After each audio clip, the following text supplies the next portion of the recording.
स्वागत है। आज हम बात कर रहे हैं हाइपरटेंशन की, यानी जिसे आमतौर पर हाई ब्लड प्रेशर कहते हैं। जी। हमारे पास ना डॉक्टर कपिल कुमार, जो कि एक बीएचएमएस हैं, उनकी एक प्रस्तुति है। इसमें उन्होंने इस स्थिति और खास तौर पर होम्योपैथिक उपचारों पर जानकारी दी है। अच्छा। तो चलिए इसी स्रोत को जरा खंगालते हैं और समझते हैं कि ये हाई ब्लड प्रेशर आखिर है क्या, और इस स्रोत में होम्योपैथी के बारे में क्या कहा गया है। हाँ बिल्कुल। तो देखिए, हाइपरटेंशन जैसा ये प्रस्तुति बताती है, वो कंडीशन है जब ब्लड प्रेशर का लेवल नॉर्मल से, मतलब जो 120/80 mmHg होता है, उससे बढ़कर 140/90 mmHg या उससे भी ज्यादा हो जाता है। और प्रस्तुति में एक खास बात कही गई है, इसे साइलेंट किलर कहा गया है। साइलेंट किलर क्यों? क्योंकि अक्सर इसके कोई साफ लक्षण दिखाई नहीं देते, मतलब मरीज को पता ही नहीं चलता। ओह, ये तो चिंता की बात है। जी, इसीलिए ये समझना जरूरी हो जाता है कि इस जानकारी के हिसाब से इसके पीछे कारण क्या हैं और इससे खतरे क्या हो सकते हैं। हाँ, कारणों की बात करें तो इस प्रस्तुति के मुताबिक कई चीजें हैं, जैसे तनाव और चिंता। बिल्कुल। आजकल ये बहुत आम है। बिल्कुल। फिर है ज्यादा नमक खाना, मोटापा, परिवार में अगर हिस्ट्री है यानी आनुवंशिकी, और वो एक्सरसाइज वगैरह ना करना, शारीरिक गतिविधि की कमी। और हाँ, धूम्रपान या शराब का सेवन भी। ये सब तो काफी हद तक हमारी जीवन शैली से जुड़े लगते हैं ना। हाँ, और शायद यही इस प्रस्तुति की सबसे अहम बातों में से एक है। देखिए, ज्यादातर मुख्य कारण तनाव, डाइट, वजन, एक्टिविटी की कमी, ये सब सीधे तौर पर हमारे जीने के तरीके से जुड़े हैं। सही बात है। तो ये प्रस्तुति साफ इशारा करती है कि ये सिर्फ एक मेडिकल प्रॉब्लम नहीं है, बल्कि कहीं ना कहीं हमारी लाइफस्टाइल का एक तरह से आईना भी है। और अगर इसे नजरअंदाज किया तो नतीजे काफी गंभीर हो सकते हैं, जैसा स्रोत बताता है। हार्ट अटैक का खतरा, स्ट्रोक, किडनी फेलियर तक हो सकता है। किडनी फेलियर भी? बाप रे। जी, आंखों की रोशनी कम होना और यहाँ तक कि याददाश्त पर भी असर पड़ सकता है, ऐसा इसमें बताया गया है। स्ट्रोक, किडनी, ये तो सच में गंभीर बातें हैं। तो फिर सवाल ये उठता है कि अगर लक्षण इतने आम हैं या कई बार होते ही नहीं, तो इसे पकड़ें कैसे? सही सवाल है। वैसे स्रोत में कुछ लक्षणों का जिक्र तो है, जैसे सिर दर्द, चक्कर आना, थकान सी लगना, कभी कभी धड़कन तेज महसूस होना, धुंधला दिखना और सीने में दर्द भी। ये शायद संकेत हो सकते हैं। हाँ, ये संकेत हो सकते हैं, लेकिन हमेशा नहीं।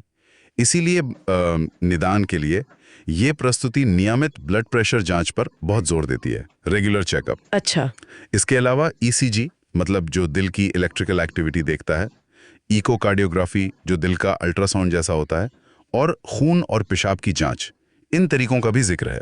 तो मतलब जांचें जरूरी हैं? हाँ, इनसे पता चलता है कि स्थिति कितनी गंभीर है और शरीर पर क्या असर पड़ रहा है। अब आते हैं उस हिस्से पर जिसका शायद कई लोगों को इंतजार होगा, होम्योपैथी।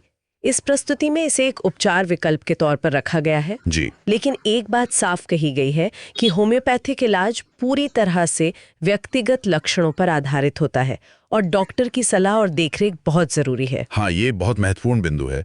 प्रस्तुति इसी बात पे जोर देती है कि होम्योपैथी में ऐसा नहीं होता कि एक बीमारी एक दवा ना। अच्छा। वो व्यक्ति के शारीरिक, मानसिक और भावनात्मक, मतलब पूरे पैटर्न को समझकर काम करती है।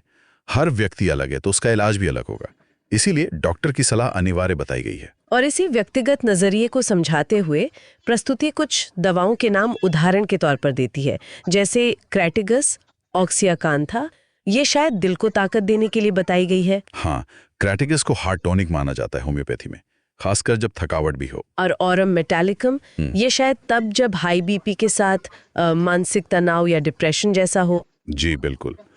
और बेलाडोना का जिक्र है जब अचानक बीपी बढ़े, चेहरा लाल हो जाए। ग्लोनोइनम भी है, खासकर तेज धड़कन, सिर दर्द और गर्मी से बढ़ने वाले बीपी के लिए। नेट्रम मूरियाटिकम का भी नाम है, ये शायद भावनात्मक तनाव या ज्यादा नमक खाने से जुड़े मामलों में। हाँ, लेकिन यहाँ फिर वही बात याद रखनी है कि ये सिर्फ उदाहरण है। एग्जैक्टली, ये सिर्फ उदाहरण है। असली दवा का चुनाव तो डॉक्टर ही करेंगे, वो भी मरीज के सारे लक्षणों को देखकर। और एक बात और, प्रस्तुति सिर्फ दवाओं पर ही नहीं रुकती। हाँ, जीवन शैली वाली बात। बिल्कुल, जीवन शैली में बदलाव पर उतना ही या शायद उससे भी ज्यादा जोर दिया गया है। सही कहा, ये बात बार बार सामने आ रही है, जैसे नमक कम करना, रोजाना व्यायाम करना, तनाव कम करने के तरीके सीखना, पूरी नींद लेना। हाँ, और धूम्रपान व शराब से दूर रहना। और अगर आप देखें तो ये सारे बदलाव सीधे उन कारणों से जुड़े हैं जिनका हमने शुरू में जिक्र किया था। तनाव, मोटापा, कम एक्टिविटी, खान-पान। बिल्कुल। तो ये प्रस्तुति दवा के साथ साथ, या यूं कहिए कि उससे भी पहले, जीवन शैली को सुधारने को इलाज का एक अहम और बुनियादी हिस्सा मानती है। तो इस पूरी चर्चा से, इस स्रोत के आधार पर क्या मुख्य बातें निकल कर आती हैं? पहली तो ये कि हाई ब्लड प्रेशर एक गंभीर स्थिति है जिसे हल्के में नहीं लेना चाहिए। वो साइलेंट किलर वाली बात। हाँ, मतलब नियमित जांच जरूरी है। दूसरी, जीवन शैली में बदलाव बहुत बहुत महत्वपूर्ण है। ये बात तो इस जानकारी में बार बार दोहराई गई है। जी। और तीसरी बात, होम्योपैथी को एक संभावित व्यक्तिगत उपचार के विकल्प के तौर पर देखा जा सकता है, लेकिन, और ये लेकिन बहुत बड़ा है, सिर्फ और सिर्फ एक योग्य डॉक्टर की सलाह और उनकी देखरेख में। बिल्कुल सही कहा। और ये सारी जानकारी हमें एक अहम विचार के साथ छोड़ जाती है, वो ये कि हमारी जीवन शैली, हमारा तनाव का स्तर, हमारी भावनाएं, इनका हमारे ब्लड प्रेशर और हमारी पूरी सेहत पर कितना गहरा और सीधा असर पड़ता है। ये सोचने पर मजबूर करता है कि हमें सिर्फ शारीरिक स्वास्थ्य ही नहीं, बल्कि अपने मानसिक और भावनात्मक संतुलन पर भी उतना ही ध्यान देने की जरूरत है, क्योंकि ये सब आपस में बहुत मजबूती से जुड़े हुए हैं। स्वागत है